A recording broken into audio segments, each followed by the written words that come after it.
Halo semuanya, kembali lagi dengan kami bertiga di podcast Jejak Bangsa. Kali ini kami bertiga akan membahas tentang satu tokoh penting dalam diplomasi negara Indonesia.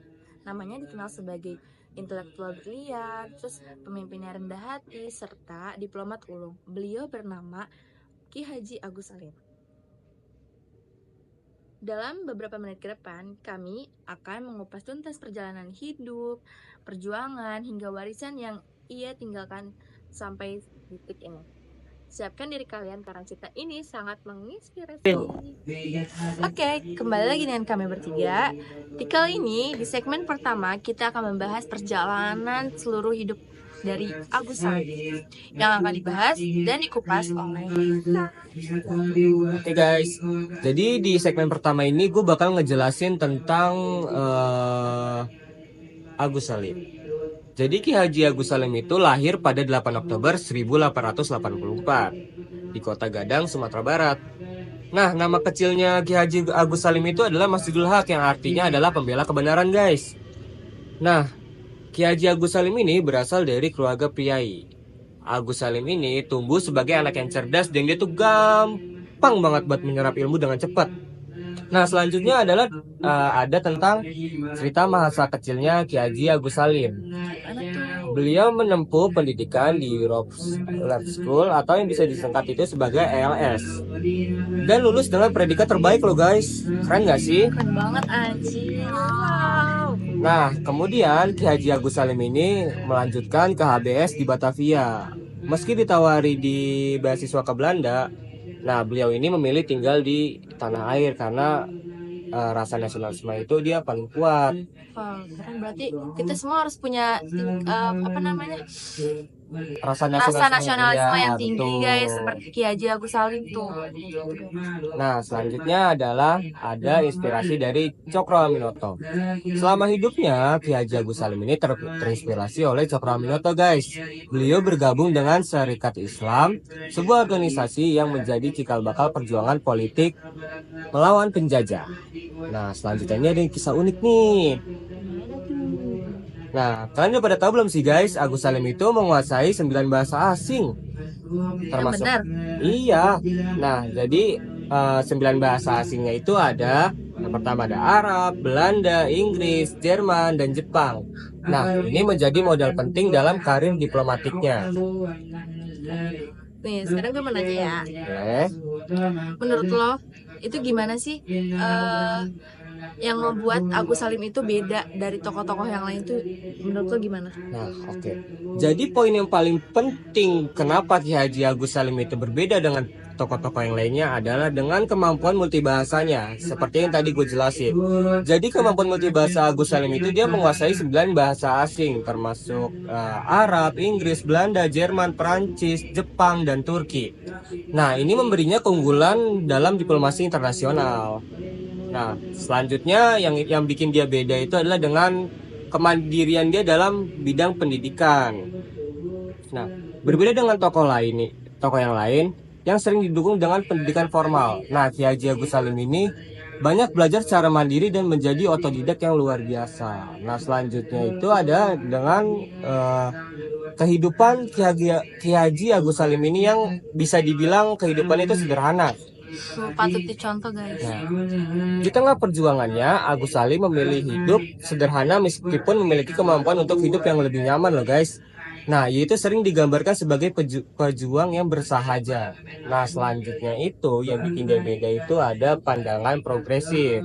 Nah, Agus Salim ini berhasil memadukan nilai-nilai keislaman dengan nasionalisme yang pada saat itu menjadi tantangan besar. Lalu selanjutnya itu ada humor dan retorika. Gaya bicaranya yang lugas, cerdas, dan humoris menjadikannya sosok yang disegani dalam perdebatan. Di sini gue mau nanya juga nih, bagaimana sih pendapat lo tentang keputusan Agus Salim untuk meninggalkan karir bergengsi demi perjuangan kemerdekaan? Oke. Jadi Agus Salim ini meninggalkan karir bergengsinya adalah tindakan yang sangat menginspirasi bagi kalangan-kalangan muda. Betul guys. Ia sempat menjadi konsulat Belanda di Jeddah, sebuah posisi prestisius yang bisa memberinya kenyamanan hidup. Namun si Ki Haji Agus Salim ini memilih meninggalkan pekerjaan itu untuk fokus pada perjuangan bangsa, guys. Demi apa guys? Demi Indonesia bisa merdeka. betul. Dan karena adanya apa? Rasa nasional yang tinggi, Ki Haji Agus Salim rela loh buat ninggalin karirnya itu demi Indonesia. Kalian harus kayak gitu juga guys, harus ditingkatin lagi tingkat nasionalnya, Nah, rasa tuh. nasionalismenya. Nah, lalu Ki Haji Agus Salim ini mencerminkan dedikasi pada bangsa. Agus Salim menunjukkan bahwa kecintaan pada tanah air lebih penting daripada ambisi dia pribadi. Jadi kita nggak boleh egois, guys. Nah, jangan Ki Haji Agus Salim aja memikirkan tentang kecintaannya kepada negara ini. Kalian jangan mikirnya cinta sama pacar aja guys. Nah, selanjutnya itu adalah tentang keberanian Ki Haji Agus Salim. Ia berani meninggalkan zona nyaman untuk memasuki perjuangan yang penuh dengan ketidakpastian. Jadi dia tuh sebelumnya nggak tahu guys kalau dia tuh berjuang atau pasti bakalan berhasil atau bakalan Indonesia merdeka. Jadi dia tuh nggak pernah tahu, tapi dia tetap terus buat ninggalin zona nyaman itu dan memilih untuk berjuang demi kemerdekaan Indonesia. Nih buat laki-laki di luar sana, kalian harus bisa punya tanggung jawab yang gede. Kalian mau ngambil resiko apapun, itu mau yang bakalan akhirannya baik atau buruk, kalian yang penting udah berani untuk bertanggung jawab dan mengambil resiko. Itu guys. Selanjutnya ada integritas. Agus Salim ini meyakini bahwa kontribusinya untuk kemerdekaan jauh lebih berarti daripada menikmati kemewahan. Nah, betul guys. Kalian jangan egois ya, jangan memikirkan untuk kepentingan pribadi sendiri, tapi harus memikirkan Kepentingan bersama lah ya. betul. Oke, segini saja segmen pertama kita tentang membahas perjalanan hidup dari Ki Haji Agus Salim. Selanjutnya kita akan ke segmen kedua. Bye. Dadah. Iya. Oke guys, kembali lagi dengan kami bertiga. Kita sekarang sudah melakukan ke segmen kedua yang akan membahas tentang peran Haji Agus Salim di dunia diplomasi yang akan dibacakan oleh Kezia. Silakan. Ketika Indonesia meraih kemerdekaan, Agus Salim memainkan peran penting sebagai diplomat. Jadi salah satu kontribusi terbesarnya adalah memperjuangkan pengakuan kedaulatan Indonesia di mata dunia. Lalu di sini ada peran Konferensi Asia Afrika. Pada tahun 1955, Agus Salim ikut dalam Konferensi Asia Afrika di Bandung. Beliau menjadi penghubung penting antara para pemimpin dunia seperti Jawaharlal Nehru dan Soekarno. Gayanya yang santun dan penuh humor mencairkan suasana diplomatik yang tegang. Lalu di sini ada pengakuan kedaulatannya. Pada perundingan Linggarjati, Agus Salim turut adil dalam mendukung perjuangan diplomatik Indonesia agar diakui oleh dunia internasional meski ada banyak tantangan, yaitu kecerdasannya dalam berargumen membuat lawan kagum. Lalu di sini ada cerita inspiratif. Ketika ditanya mengapa dia memilih pakaian sederhana dalam momen diplomasi penting, Agus Salim menjawab, "Karena saya adalah utusan dari rakyat yang masih sederhana." Jawaban ini mencerminkan rendah hatinya. Nah guys, makanya jadi orang tuh jangan sombong kalau belum jadi apa-apa. Lihat aja Ki Haji Agus Salim, dia udah jadi seorang diplomat tapi tetap rendah hati. Jadi buat kalian semua harus tetap rendah hati ya guys. Nah, jadi sini gue bakal nanya nih ke lu nih, Je. Boleh. Menurut lu apa sih tantangan terbesar yang dihadapi Agus Salim sebagai diplomat saat itu? Oke, di sini ada kurangnya pengakuan internasional di era 1940-an. Banyak negara yang belum mengakui kemerdekaan Indonesia. Lalu yang kedua ada sumber daya terbatas, yaitu Indonesia yang baru merdeka memiliki keterbatasan logistik dan finansial untuk menjalankan diplomasi secara maksimal. Yang ketiga ada perbedaan budaya dan bahasa. Meskipun Agus Salim menguasai banyak bahasa, dengan para diplomat dari negara-negara lain yang memiliki cara pandang berbeda, tentu tidak mudah. Lalu yang terakhir ada internalisasi perjuangan diplomatik. Agus Salim juga harus meyakinkan banyak pihak di dalam negeri tentang pentingnya pendekatan diplomasi dibandingkan pendekatan militer. Bagus juga ya pertanyaannya. Gue juga pengen nanya sih, cuman ntar gue mikir dulu. Gimana sih menurut lo strategi diplomasi Agus Salim yang bisa diterapkan di era modern ini? Baik.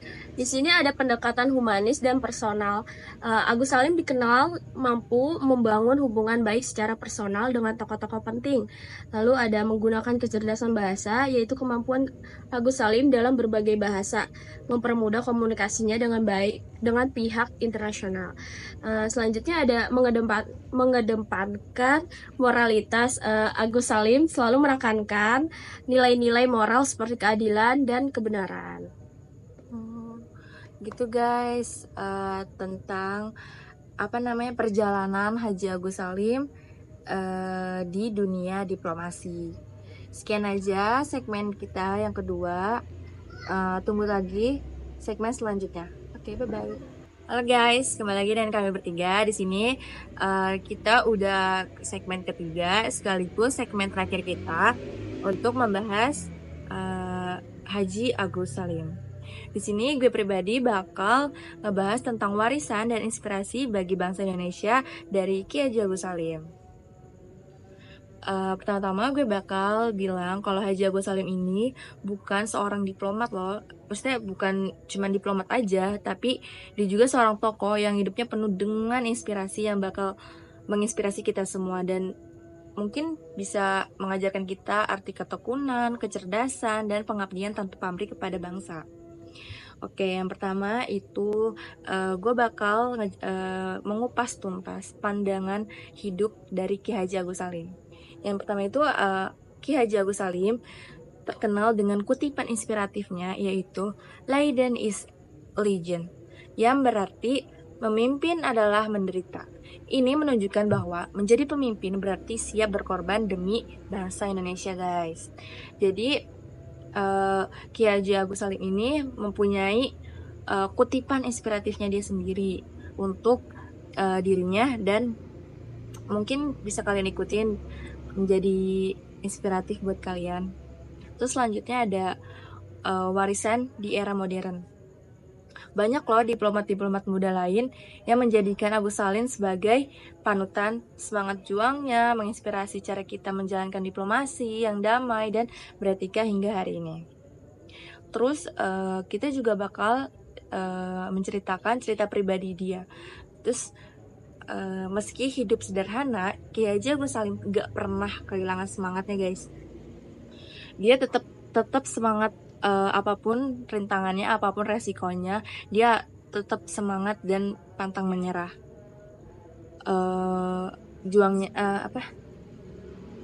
Perjuangannya ini menginspirasi cara kita menjalankan diplomasi yang damai dan beretika hingga saat ini. Selanjutnya ada cerita pribadi dari Ki Haji Agus Salim yang dimana mereka hidup sederhana tetapi penuh dengan semangat perjuangan. Mereka tuh tidak pernah pantang menyerah, terus tidak pernah putus asa, dan selalu bersemangat. Dan yang paling penting, rasa tingkat nasionalisme dia buat negara itu sangat tinggi. Dan kalian harus nyontoin, guys. Oke, Din, sekarang gue bakal nanya nih, apa sih pendapat lu tentang kombinasi pemikiran Islam dan nasionalisme yang dibawa oleh Agus Salim tersebut? Islam sebagai landasan moral. Agus Salim meyakini bahwa Islam adalah sumber nilai moral yang memperkuat rasa keadilan, persatuan, dan tanggung jawab terhadap sesama. Kayak gini tuh gak boleh bertentangan dengan gagasan nasionalisme, tapi justru menjadi pendorong untuk memperjuangkan kemerdekaan, guys. Nasionalisme yang universal dalam pandangan Agus Salim tidak berarti meniadakan identitas keagamaan. Sebaliknya, ia menekankan bahwa Islam dapat menjadi kekuatan pendorong untuk mencintai tanah air dan melawan penjajahan. Terus, dia juga berpikir kalau memecah sekat identitas, Agus Salim berhasil menyatukan elemen-elemen Islam dan nasionalisme untuk menciptakan gerakan perjuangan yang inklusif. Hal ini penting karena pergerakan nasional saat itu membutuhkan dukungan dari berbagai lapisan masyarakat, termasuk kaum muslim. Yang partainya ini, dia masuk ke dalam bergabung dalam golongan Serikat Islam. Pendekatan ini menunjukkan bahwa agama dan nasionalisme bukanlah dua hal yang saling bertentangan, tetapi bisa berjalan seiring untuk tujuan yang lebih besar, seperti kemerdekaan dan pembangunan bangsa. Aku juga mau nanya nih, menurut lu gimana sih Agus Salim mempengaruhi pandangan di generasi muda pada masanya si Ki Haji Agus Salim ini nih? Apakah pandangannya itu masih relevan sampai hari ini juga? Masih, jawabannya masih. Agus Salim memberikan pengaruh besar kepada generasi muda di masanya melalui berbagai cara. Yang pertama ada teladan intelektual, yaitu pemikiran Agus Salim yang mendalam dan cara komunikasinya yang cerdas memberikan inspirasi kepada kaum muda untuk menjadi lebih kritis guys, cerdas dan mandiri dalam berpikir. Terus yang kedua ada keterlibatan dalam pergerakan.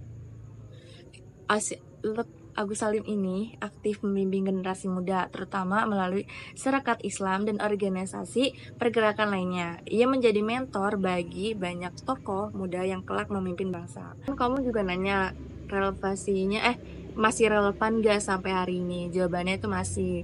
Yang pertama itu ada pandangan Agus Salim masih sangat relevan untuk zaman modern ini, yaitu harmoni antara agama dan kebangsaan di era globalisasi. Pandangan Agus Salim dapat menjadi rujukan untuk membangun harmoni antara identitas agama dan nasionalisme, khususnya dalam konteks masyarakat guys yang beragam seperti di Indonesia. Yang kedua ada pemberdayaan generasi muda. Agus Salim mengajarkan pentingnya pendidikan, terus kemandirian dan pergerakan nasional generasi muda dalam membangun bangsa guys. Tuh, nilai-nilai yang tetap relevan bagi generasi saat ini, kesederhanaan dan integritas di tengah tantangan modern seperti materialisme dan individualisme. Teladan kesederhanaan Agus Salim dapat menjadi inspirasi bagi siapa saja yang ingin berkontribusi pada masyarakat. Oke guys, jadi segitu aja mungkin dari podcast kita bertiga kali ini.